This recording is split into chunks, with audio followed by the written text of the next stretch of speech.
What does a typical day to prepare for that moment of a White House press briefing look like? Well, I would say that regardless of any administration, a lot of prep goes into a White House press briefing.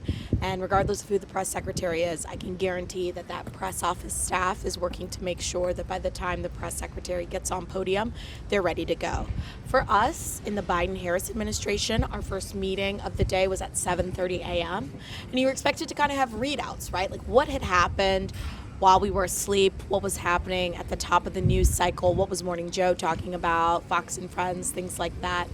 And then there's the expectation of what are the things you're going to be working on and tracking down so that by the time we get to the press briefing, which typically, for those of you who don't know, happens around in the 1 o'clock or the 2 o'clock, what are you going to track down and have ready by that time? And so we really made sure to cover the news of the day in the morning. Then as we go through the day, we just make sure that we're staying on top of all the goalposts that we had set in that first morning meeting.